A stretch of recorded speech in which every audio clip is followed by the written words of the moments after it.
Those boys, they had all been killed and it was my fault. They were my age, and a few of them were our friends. I didn't think it would go like that, but wasn't it obvious, really? What was I actually expecting? I felt like a coward. But what could I have done? Should I have betrayed my father? I loved my father, but I also loved my friend Lapo. Which side was I on? I just listened to my heart. I thought it was the right thing to do. But instead it was the worst thing I could have done.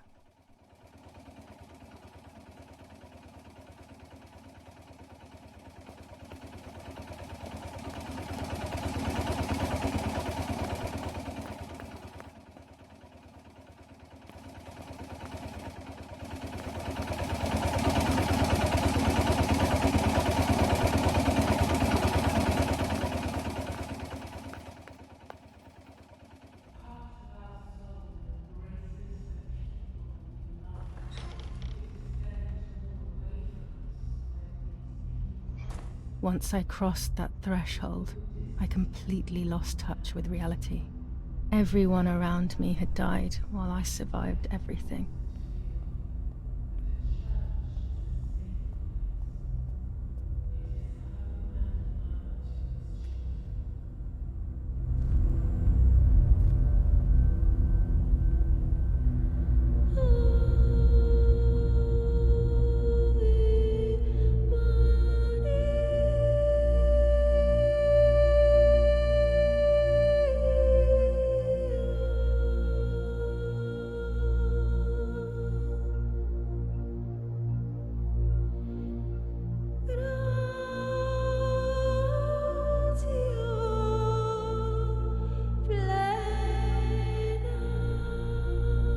I don't remember how things went.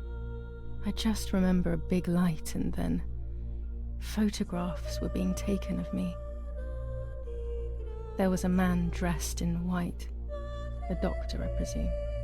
He was asking me questions, but I didn't understand what he was actually asking me. He wrote something on a piece of paper and then 2 nurses led me away.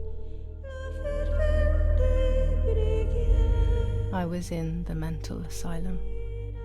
Some women were talking to themselves, others cried. Some were even covered in their own filth. Others were violent and tried to hurt themselves any way possible. There was this one young woman who would pleasure herself all day long, incessantly, to the point where she would bleed. So they would tie her down to the bed screaming, cursing and talking gibberish for days on end. Once her wounds had healed and she was untied, she would just start again. That woman was me. They started to give me injections. What they gave me made my whole body shake. I broke my vertebrae and an ankle. I think it was called cardiazole or something like that. My body was like a fire that didn't want to be put out. When it appeared to be quenched, it would come back, even stronger than before. In the end, though, they won. I stopped screaming and masturbating. I stopped thinking. There was no longer any need for therapy. Something inside of me had died. But nevertheless, I insisted on carrying along this painful journey. I was stronger than I could ever have imagined.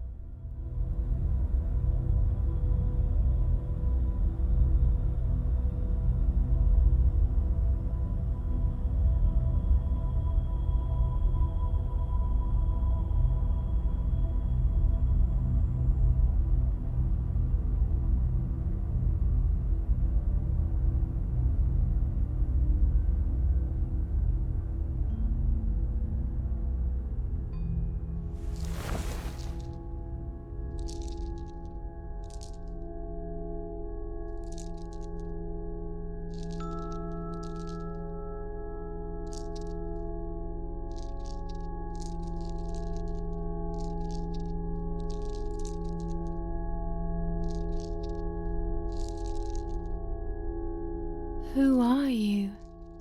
Wait, wait. I want answers. Don't go away. Talk to me about Martha, please.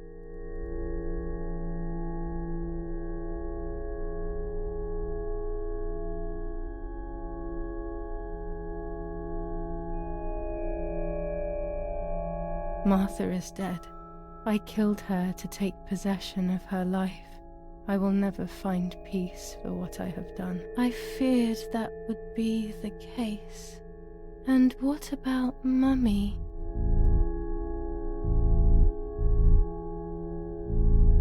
Mummy is dead.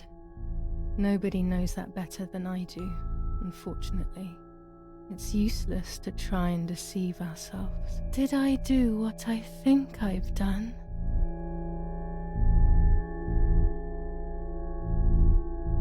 Yes, damn it. It really happened. I cut her into pieces and buried her under the bridge. God, all that blood. My God, I knew it. What about Daddy? The soldiers? Did that really happen?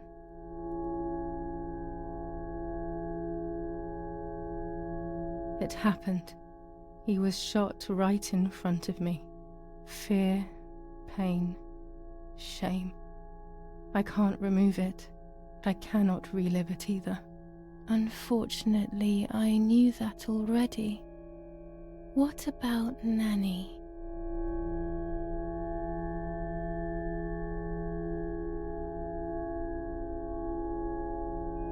I haven't seen Nanny in so long.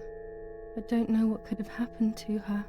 Who knows where she is, the poor thing. I'm afraid to ask about Lapo.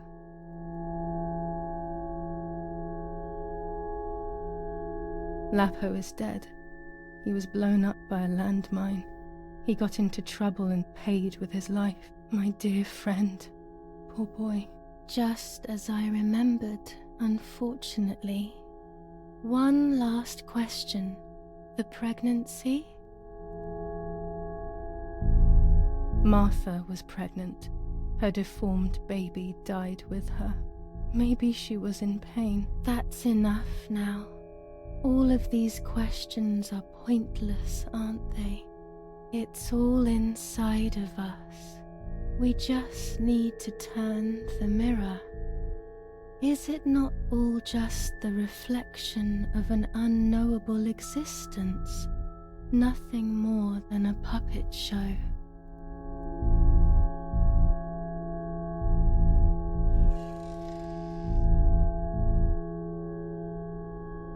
Ready for everything with open arms, even ready to kill.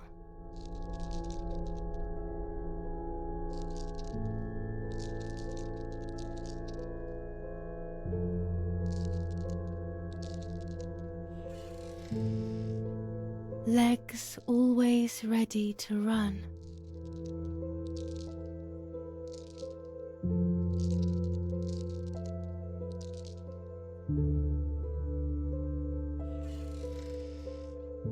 The womb that conceived in sin.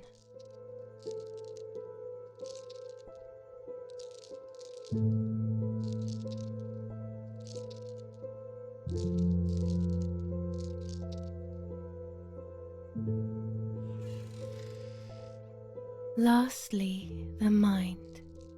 To protect us, it has turned us into monsters. Either way, we cannot live like this, can we? I'll take care of it. I don't need to worry. I'll try to sleep if I can. I've got this.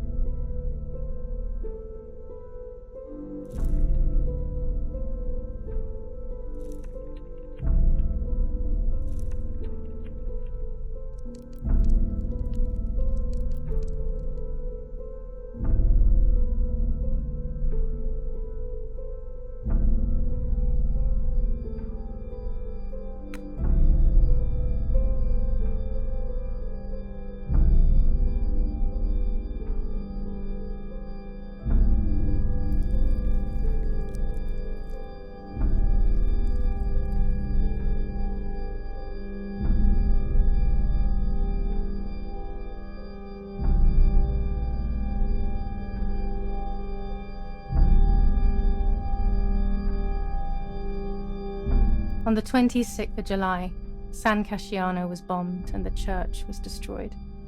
But I was not there then. I was already in the asylum. Once again, stubbornly, I was not dead. The bombs hadn't killed me, and I had also survived myself. The most absurd test and the hardest one. The war ended some time ago now, both out there and inside of me. I was on the wrong side of the gate, but now I can turn the page. Life is opening its doors again, isn't it? If I hadn't been so lucky to survive myself, I would have thrown everything away. We think that danger is all around us, ready to attack.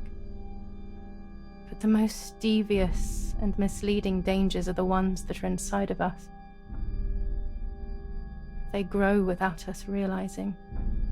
They make us suffer, remain confused, and remove our self-respect.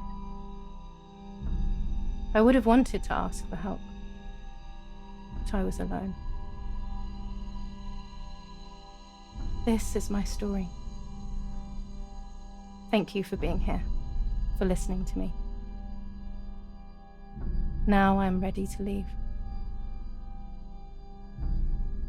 How long will it take to get home?